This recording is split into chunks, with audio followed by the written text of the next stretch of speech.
So ayan, itong portalit natin dito, inuumpisan ng ayusin. Parang late na yatang inaayos eh. Alas 7:30 na nang ito'y binuksan. 7:33 na po.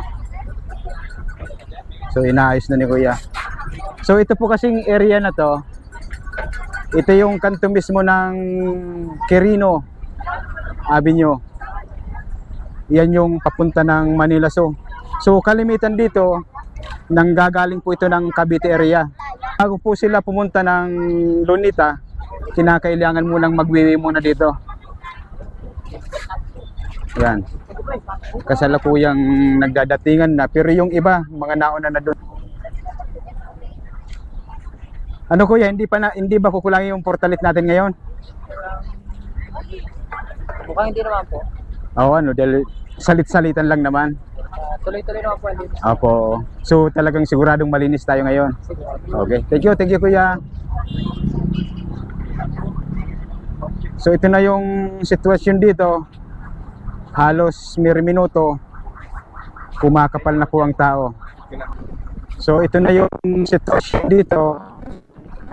Titingnan natin yung mga parking area dito, maayos.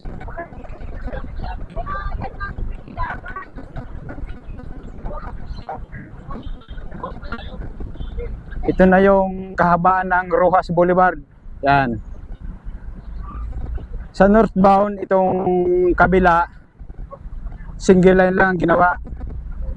Dito naman sa kabila, sa southbound, ito naman yung sitwasyon dito. So napakaayos ng ginawa ng mga traffic enforcer. Kasama nila yung mga scan na may kanya-kanyang tasking. So napakaganda ng pagkakagawa dito. Yung area napakalinis. Yung mga kapatid, iisa lang ang daanan doon sa may tabi ng sa may Manila Bay, doon sa kabila na yon. So napakaganda ng sitwasyon. Napakaaliwalas. Walang problema. Yung mga kapatid na naglalakad halos nakangiti sila. Maganda yung naging sitwasyon sama-sama sa bawat lokal. So ito yung kagandahan dito sa mga kasama natin sa IEC. Ito na yung pinakabanding, kaya na-miss nila ang ganitong sitwasyon. Lalong-lalo na sa pakikipagkaisa sa ating pamamahala. So yun muna, update tayo maya-maya lamang. Sa nakikita natin dito sa kahabaan ng Rojas Boulevard, itong portal sa every intersection. Ito yung intersection ng Pidsing dito sa Rojas Boulevard. Yung kinuhanan natin sa kanina, yun din yung intersection ng Quirino Avenue. So ibig sabihin sa bawat intersection mayroong mga portalit na italagang gobyerno dito.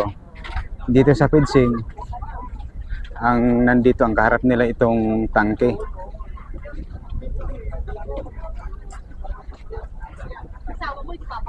Ito yung tangking pinagawa pa ng dating Pangulong Duterte. So hanggang ngayon, yun pa rin yung kulay ng tangke. So sa bawat intersection, talaga naman napakatao. At itong mga portalit, hindi nababakante. So yan lang, i-update namin kayo maya-maya lamang. Kasabuat ng magnanakaw ang tumanggap ng soul. Yan, tama naman. Tama-tama si kapatid. So ito na yung intersection ng Pedro Hill. Sabi natin kanina na bawat intersection mayroong portalit na itinalagayan. Yung mga nandito sa Rojas Boulevard, pag kayo'y naiihi, ang una ninyong hanapin yung intersection. Siguradong nandun yung portalit na kalagay. So ito yung intersection ng Pedro Hill Street, kaya andyan yung mga portalit. Yan. Sa mga naghahanap ng portalit, puntahan lang ninyo ang intersection. Dito lang yan. So ito yung isang taga Lakad ka. Ay, nagmamadali ang ban na ano. Kayo, pakanan kayo. Pakanan. Ito na pali.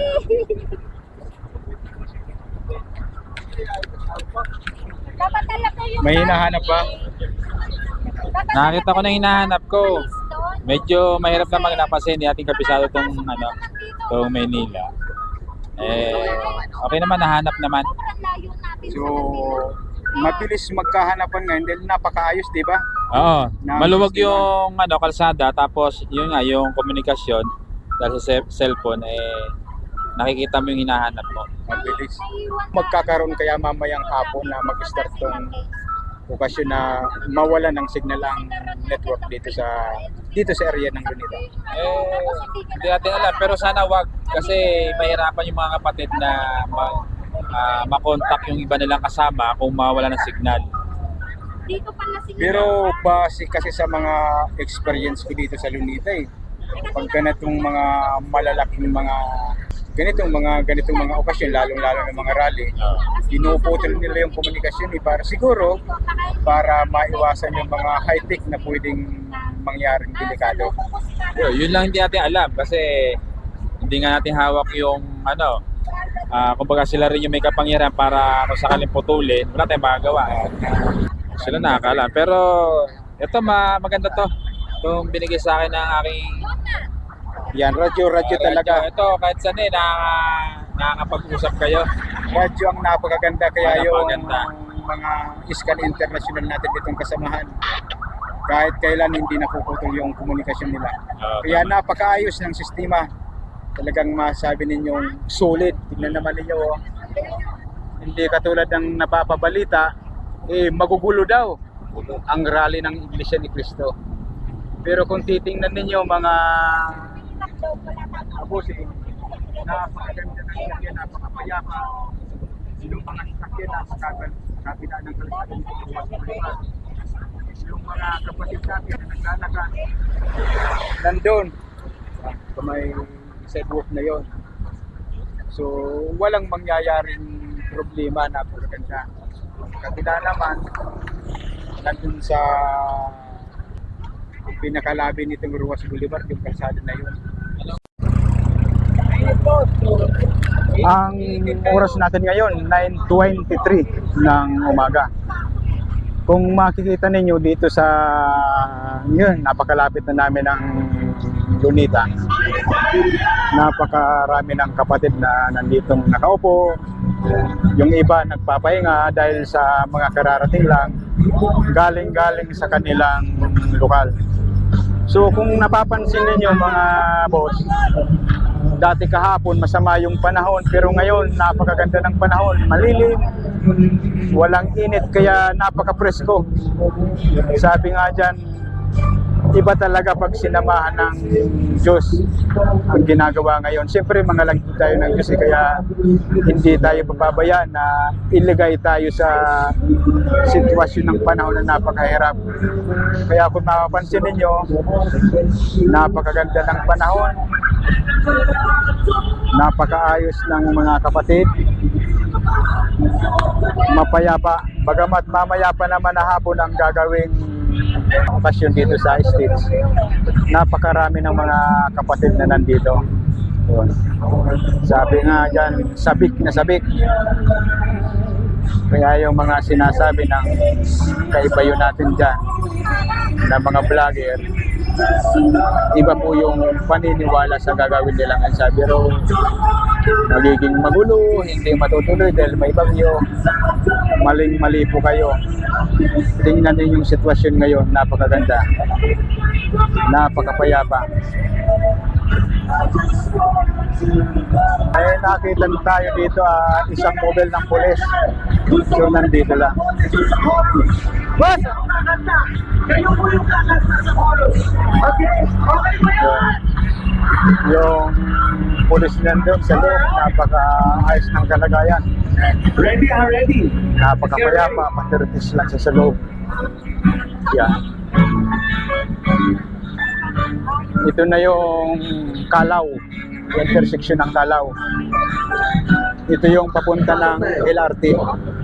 2, and I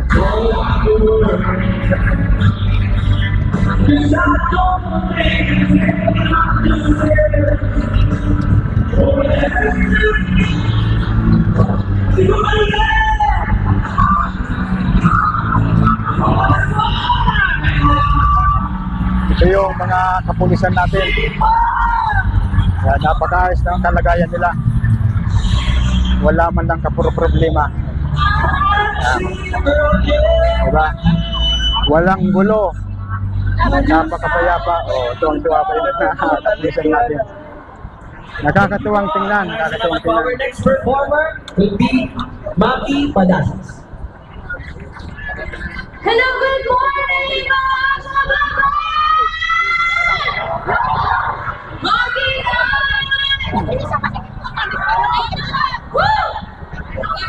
Ang naririnig ninyo ngayon, ito yung monitor na nandito. Nandito mismo sa kanto nitong Kalaw. Pero ang programa talaga yan nandun sa Quirino Grandstand. So napakaraming monitor na pinakalat dahil sa Kamusta po kayo? hindi naman lahat makakalapit dun sa Quirino Grandstand.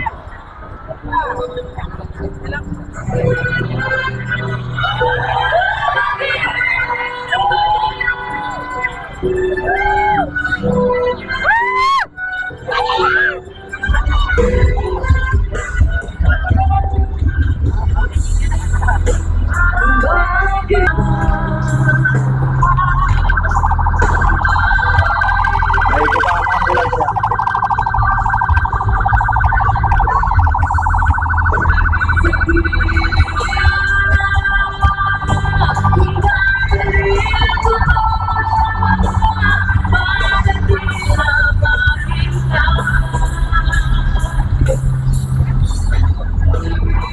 Napakasaya ng feeling sa ganitong mga okasyon.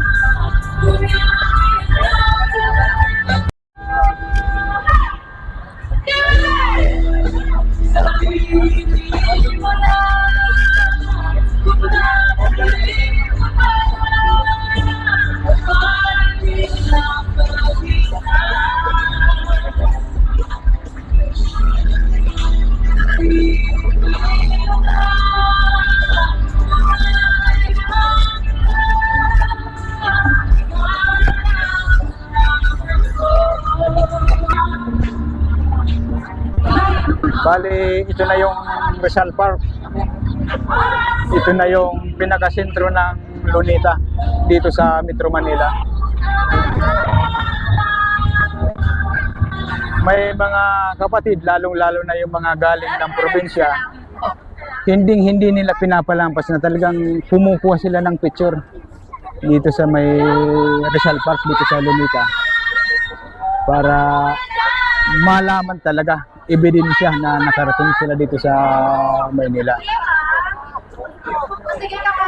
Itong mga Carabao Grass dito, itong damuhan, talagang stricto yan dito. Hindi talaga yan pinapupunta ng mga tao, yan ay inaalagaan. So sa kabila, nandun yung Quirino Grandstand. So nandun mismo yung nagsasalita sa Quirino Grandstand. Nagkita-kita yung mga kapatid sa bawat probinsya, sa bawat mga lokal kung saan sila nakatala. Dito lang nagkita-kita. Kaya ito na yung pinakabanding. Kaya napakasaya. Kabaliktaran naman ang mga sinasabi ng ibang mga vlogger na ito raw ginagawang rally ng Iglesia ni Cristo. Hindi naiintindihan ng mga kapatid natin at pilit daw na pumunta dito. Maling-mali po, maling-mali. Sa katunayan nga yan, yung mga ibang kapatid, maaga pa, naggagayak ni silang pumunta dito sa Luneta Grandstand o dito sa Quirino Grandstand para dito sila magkitang-kita. Ito na yung pinaka-banding dito. Sipikan Christian, sipikan para makikita.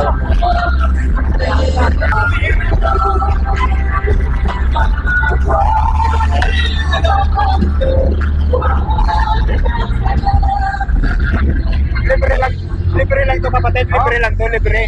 Ha? Libre lang to, libre. Libre lang pa, refill ng water. Para po sa ating lahat na mga gagano ngayon sa ating Transparency for a Better Democracy. So yun ang kagandahan dito mga kapatid. Ito libre lang libre oh. Kung meron kayong mga bottle dyan, dito kayo mag-refill. Yan. Bali ito yung pinaka-stage niya.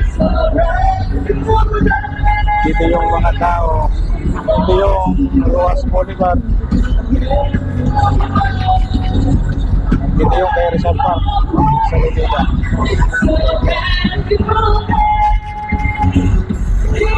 So ngayon yung mga kasamahan ninyo kung nasaan man kayo, dito sa mapping mabilis ninyong malalaman kung saan banda kayo dito.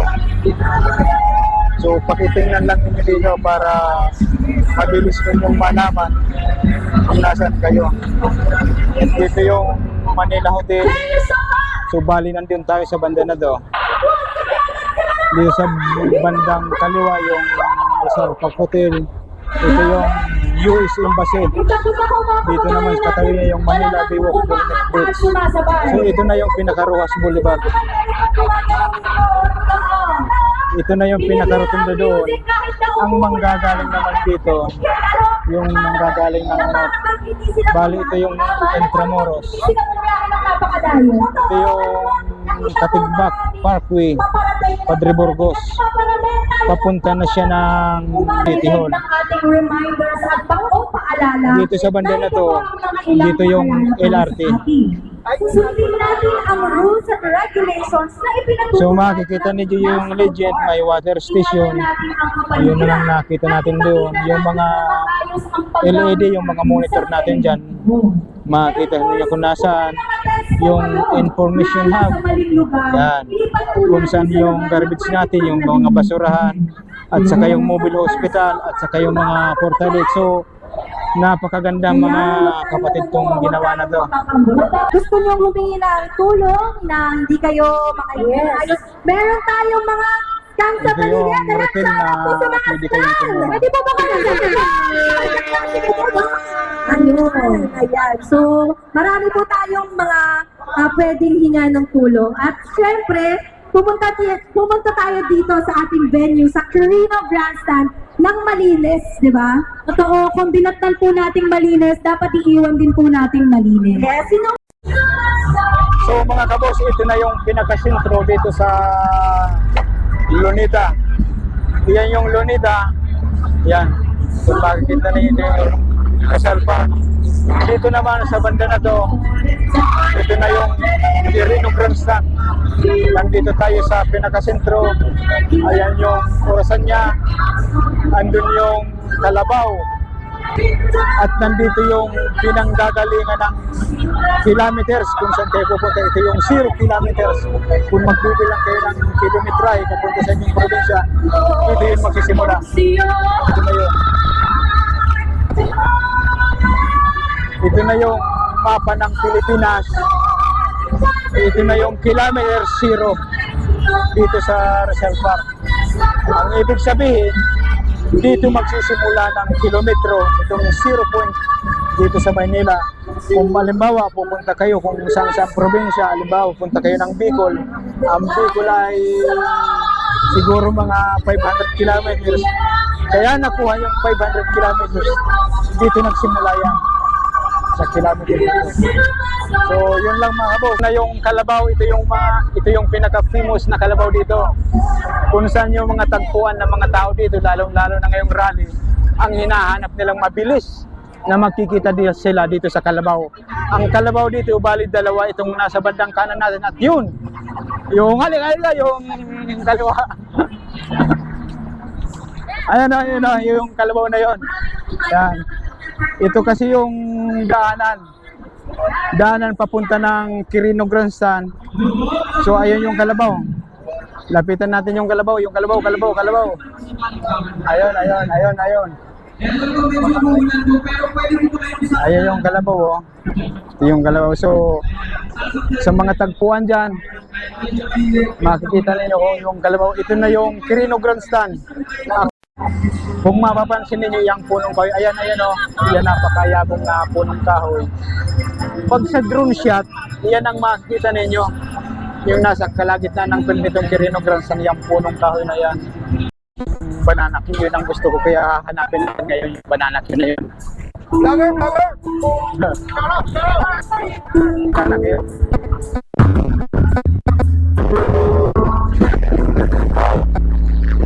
Kuya, magkano nyo?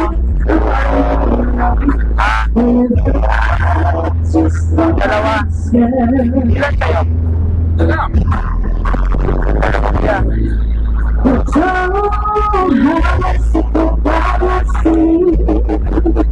Pulok na tuwa. Di ba,